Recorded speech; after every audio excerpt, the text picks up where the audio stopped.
Welcome to the Spirit in Mind podcast with your hosts, Bishop C. Guy Robinson and Dr. Jonathan Shepherd, where we explore faith and mental health perspectives on current affairs. Let's get into today's discussion with the Spirit in Mind. Well, hello everyone, and welcome to Spirit in Mind, where we discuss current affairs with faith and mental health perspectives. I'm Bishop Guy Robinson, and I'm excited about this time to share with you today. And so is my colleague and co-host, Dr. Shepherd. Hello, Dr. Shepherd. Hey, Bishop, how are you, sir? Doing well, doing well. How's your week been? Week has been great. Lots going on over here in the Shepherd camp, but all good things. Time of transitions. Want to celebrate also those mothers who are out there. This is Mother's Day weekend, and so we are so happy that the Lord allowed mothers to take place on earth so that we could be here. Absolutely, absolutely. Happy Mother's Day weekend to everyone. And even to those for whom this is a challenging time, we're praying for and with you. That's one of the reasons we do Spirit in Mind, to be an encouragement to those who are going through. In fact, we'll be talking about some of that today. It applies to our subject matter. But we thank you for connection. Hey, would you do us a favor? Would you let someone know that it's time for Spirit in Mind? Shoot them a text, send them an email, make a phone call. Let them know that if they're in the car, they can turn to Praise 106 and join us live. If you have access to streaming venues, you can join us now. And we want to get you ready to call in. Our call in number is 443 380 2803. We're going to be starting our topic of conversation in just a few moments. And so you can write this number down to be ready when it is time to call in at 443 380 2803. Dr. Shepherd is going to talk about some other ways that we can stay connected. Absolutely. We want you to stay connected to us. It's so important that we do that in this time and in this season that we are in. You can always look us up. And when I say always, I really do mean always. Look up Bishop C. Guy Robinson at the various platforms that he has. You can email Bishop, those who are on our social media platforms. You see right there the exact Gmail address. You can look him up on Facebook, Instagram, CGR Ministries.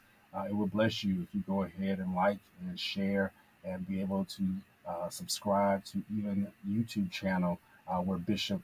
You can also look at the various things that he has to offer, books. He also is a pastor. You can find him at the Tabernacle, 2100, I believe, West Baltimore, 10 a.m. services. So you can always go over there and listen to Bishop. And then you can find me. If you are in need of direct care services, that's one of the major reasons why I put my information out. So many people listen to the show and say, I need to follow up, Dr. Shepherd. So please make sure that you reach out to me. I'm also on Facebook, Instagram, and that's at Dr. Jonathan Shepherd, or shortened Dr. J. Shep. You can find me at one of those, or you can also hit me up at my current employer at Hope Health Systems, and I'll gladly help you to direct you to get in that right place for those direct care services. Also, don't forget, we do have a Spirit in Mind Facebook and Instagram and YouTube page. So go there, subscribe to us. So every time we hit the airwaves, you will know when we are on. Yes, indeed. And we're excited about all these different ways that you can connect with Spirit in Mind. So please reach out to us, stay connected, because there's power in connection. And again, you can join us, the call in number. We're excited about this new feature that we can have dialogue right here live. You can call in at 443 380 2803 and be live on Spirit in Mind. If you're streaming, you could, of course, relate to us in the chat line. We are grateful for Minister Kat Henderson, who's our Yes. engineer, and all that she does. So we are monitoring our chat line. We see you, Cynthia Hackshaw and Charlotte Green, Kiera, and Angela Pinkney is driving. All right, and listening live to Spirit in Mind. That's what we are here for. We love the interaction and the dialogue. So listen, let's jump in. We've been talking about our understanding and realization that we are living in stressful times. That there are a lot of distressing events and circumstances, and of course, we've been talking about distress on a continuum. And when our hearts get overwhelmed, and when life is overwhelming, and when circumstances are seem to be overpowering our coping faculties a little bit, and there's help and there is hope.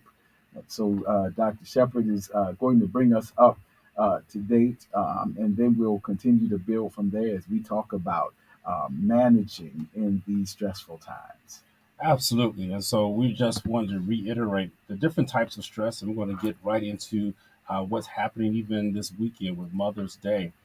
We've talked about acute stress, we talked about episodic acute stress, and then we talked about chronic stress. And really, Bishop, we just want to dive right into it. So many people this particular weekend, even as I am treating people, has said, I'm not looking forward to this weekend. They come into the office, they might be smiling, happy, even in the lobby area. When they get back to my office, I'm just depressed, Dr. Shepard. I just don't want to face Mother's Day because remembering that their mother is no longer here on earth. And that can be such a sad and somber occasion for so many people. And I've been really thinking about that, Bishop, just about grief, and how grief adds to our stress. Yes, yes, The two are connected. And so we know where we're at as far as stress management. And so some people today, even as you're preparing for your Mother's Day dinner or however your family decides to celebrate tomorrow, so many people have so many different mixed emotions, and it's adding on to the stress. Here in Baltimore right now, it's currently raining. And when you're already stressed about thinking about the loss, and now you had weather, and so, Bishop, I would even predict that we may see some more accidents because people are just stressed out. They're not thinking as clearly as they normally would because of the different emotions. And so I can almost imagine, and that's what I want you to call into the show today. yeah, If that is you, come on, we want to hear from you. We want to share with you because we want to help clear that air, Bishop. So even if it's an acute, stressful situation that you're going through, or episodic, where like in my field in medicine, it's pretty much a stressful day each day. You have to learn how to manage that stress and or chronic stress. And when I use that word manage, it really applies to grief too. yeah. Because I was thinking today, Bishop, does grief have an expiration date? You know, I was just wondering about that. Is there? And I don't know, Bishop might have an answer for that. Give a little time here, but I've been trying to answer that question. Does grief have an expiration date? I remember what it says over in Psalms that weeping may endure for a night. And people, quote that. But I just wonder. I just wonder. This grief, because let me tell you, people are really thinking about that this weekend and other significant holidays. Does grief have an expiration date? And I think that will help us in learning how to manage our stress. So I'll leave it right there, Bishop. Oh no, that's good, Dr. Shepard. First of all, thank you for raising this important subject, and I think even the scriptural approach, because this is spirit in mind, that you raised is important. Even with that scripture from the psalmist, that weeping may endure for a night. Hear the words of the scripture: may, but joy will. And I think that acknowledges two things. One is that weeping is a particular expression of grief, Mm, but the ending of weeping does not necessarily mean the ending of feeling grief. wow. Yep. And so, but that particular expression, and many of us can relate to that. There comes a time, where we've cried, or like in 1 Samuel 30, where it says David and his men at their losses wept until they had no more power to weep. Right. So they wept until they had exhausted that means of expression. Right. But that particular means of expression does not necessarily, first of all, it may not be for everybody because it says weeping may. Mm-hmm. And so that may be your particular expression of grief, and there's nothing wrong with that because grief is really a part of the healing process. And then that's a great question, Dr. Shepard. Does it have an expiration date? And so our actually we may continue. Speaking as one whose mother is no longer here, I do continue to miss her. I do continue to feel, the grief of wishing that we could have certain conversations and wonder what she would think about this and that and the other. And yet, my coping strategies have elevated Yeah. so that the expression is not as, if you will, disruptive. Right. But it's still present. Mhm. But for you, I think you always feel that. Yeah. And in some ways, that could be a good thing because there's an African proverb that says a person never really dies as long as they are still in our memory. And so memory serves a purpose. Right. So I think there is a point where, if you will, that's an interesting word too. Expiration literally means when the spirit exits. Wow. So is there a point at which the spirit of grief exits? Mm. And perhaps maybe not, but the expressions continue, Wow. but the coping strategies become, more elevated so you can handle it in a different way, even though it's still present. So our capacity increases, Mhm. even as maybe the grief is still there, but expressed in different ways. So somebody here today may Yes. may even you can put it in the chat line some of the ways that you are coping or that you find to be helpful. Some of the things you do that helps you to get through a difficult weekend like this, or any other holiday season, if you will.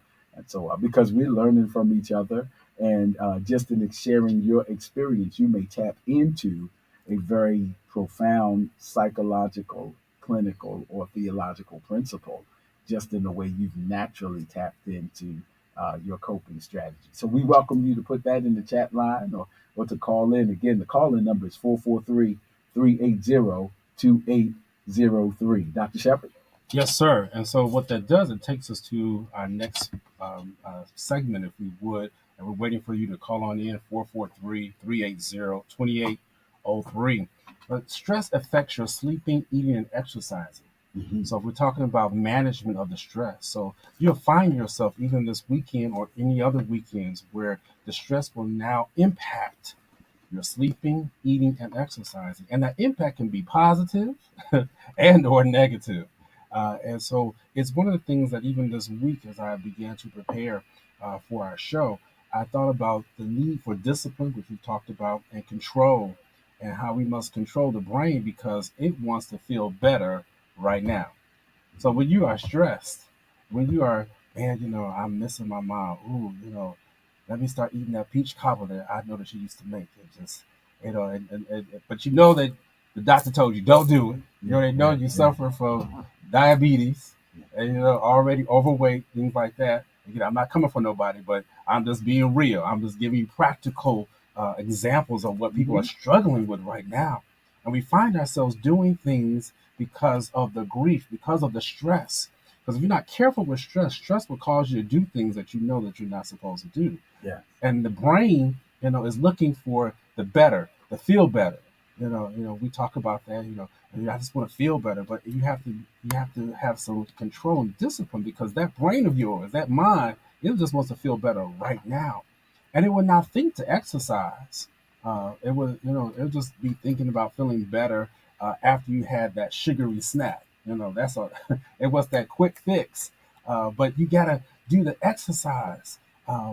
So it's gonna look for what are the fastest thing to satisfy itself. That's why we have to make sure that each morning that we are disciplining ourselves. Because as Bishop has talked about, First Thessalonians 5:20 chapter 5 and verse 23, that we are what? Spirit, mind, and body. Yeah. All right. I tend to focus a little bit more on the body, and so that's where I'm coming now. That body don't want to be subject to what you know is necessary for you to live a long life. It was that sugary snack. It was whatever they could get its hands on so that it could just feel better right now. So we want to just encourage you that look for the healthy, stressful, I'm sorry, that look for the healthy ways to handle, there we go, the stress, because it's going to affect your sleeping, your eating, and your exercising. There's 4 questions, Bishop, and then I'm going to turn it back to you that I wrote down. These are the questions you need to ask yourself today and as you move forward. What is my sleep like? Oh, are you getting rest? Are you staying up all night? Oh, I'm just in prayer, all night prayer. No, you're not. Let's go to bed. It's time to go to sleep. Number 2, how is my gut functioning? Your gut, your gut, your gut. All right. That's your stomach area, if you would. And then look at your social support. What's your social support like? So if you think about it, Bishop, it talks. We're going back over the sip and see, and we talked about how we were doing the various things of making that audit, that friendship audit that we talked about. Yes. Number 4, do I find certain things that make me feel stressed? Or there are certain things that make me feel more stressed. And so identify what those things are. What I'm helping you to do is, as we're looking through the stress management, I'm helping you to think about what questions to ask yourself. So you're just not out there in limbo. You're thinking about what these questions are. And then the 5th and last question is, what kind of exercise am I getting in? All right. So real quick, those 5 questions. What is my sleep like? Sleep. How is my gut functioning? That means, are you going to the bathroom? Are you constipated? Are you urinating? Yes, I'm going there. That's what I do as as a physician. We need to know, because if you're not expelling out, a lot of y'all are just stopped up, and it's going to cause you to have even high blood pressure. Yes, it will. Number 3, I'm gonna leave that one alone, Bishop. Number 3, what is my social support like? Number 4, what are the things that make me feel more stressed? And then number 5, what kind of exercise are you getting in?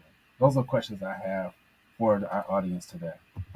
Oh, no. And they are very relevant questions, Dr. Shepard. And we have to address those because, as you said, the beings, according to First Thessalonians, of spirit, mind, soul, and body.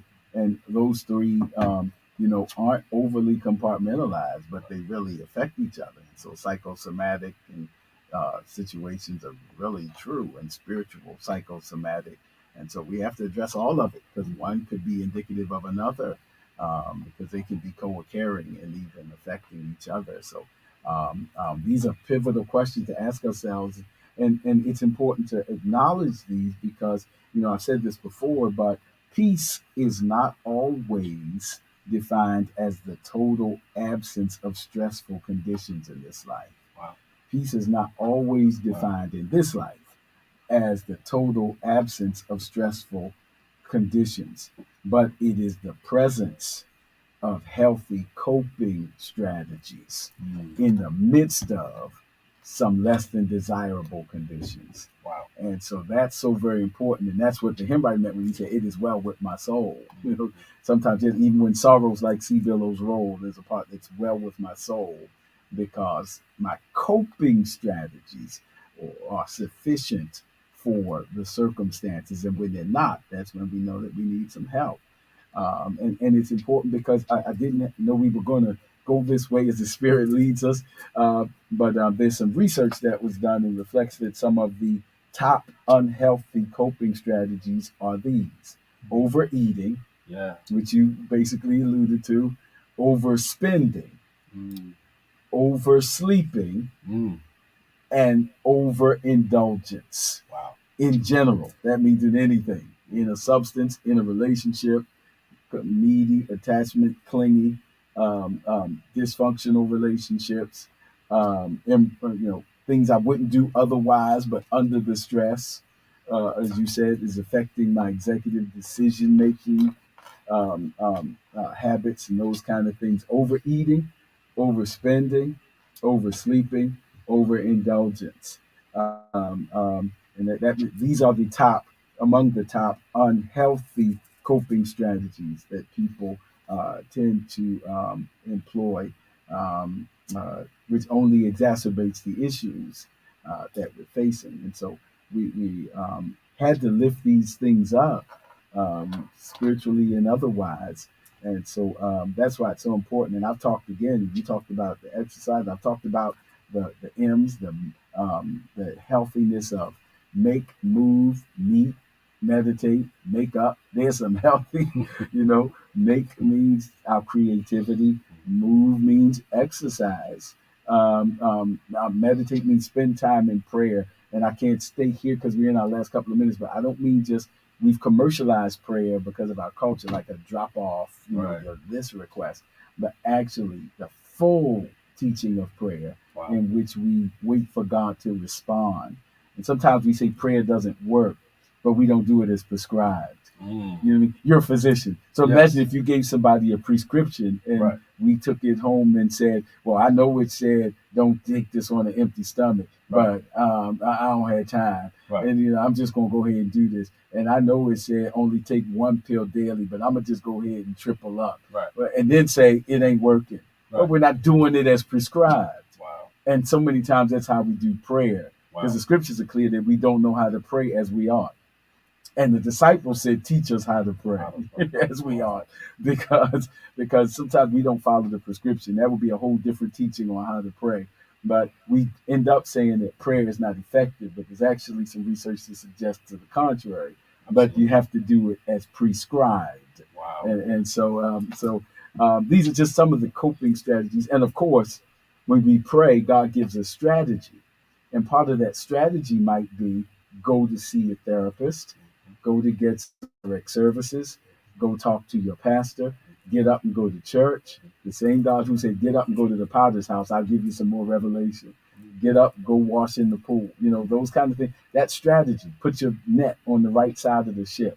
That's all strategy that comes from spending that time with God. And so it gives us healthy coping strategies. Dr. Shepherd, I know we only got about a minute left, so Yeah, please take us out. and Bishop, and that is so true. So thank you regarding that example regarding prescriptions, because when you have received the prescribed solution, if you would, you have to be consistent with it. Yes.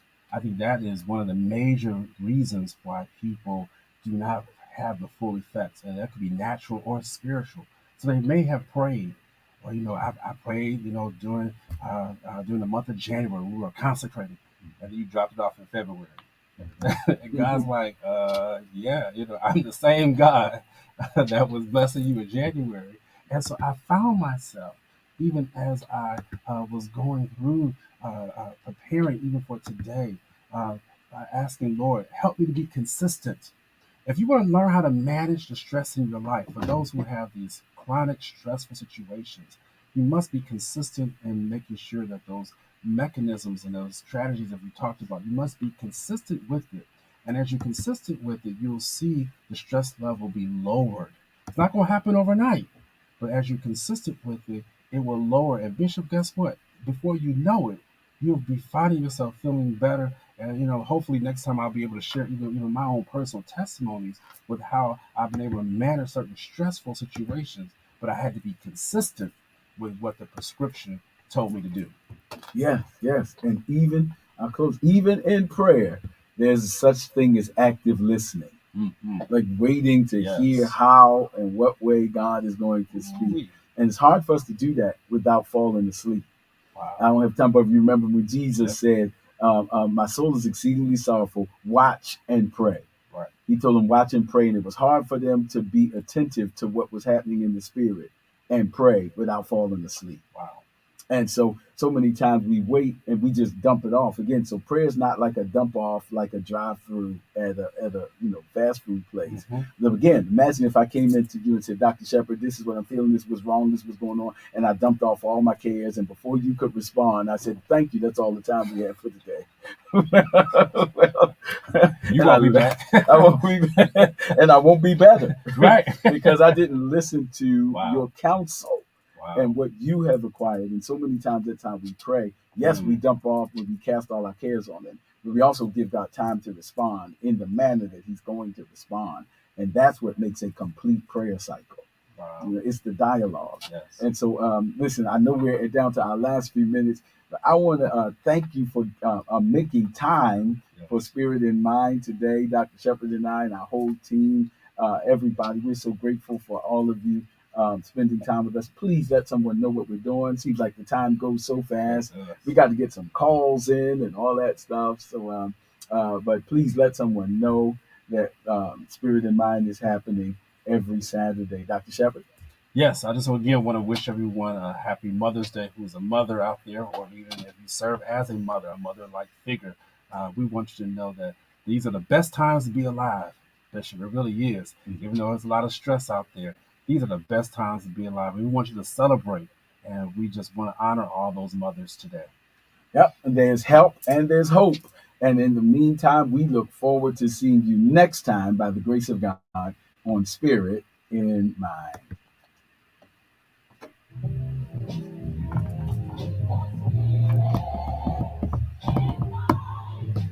Don't forget to follow us on social media.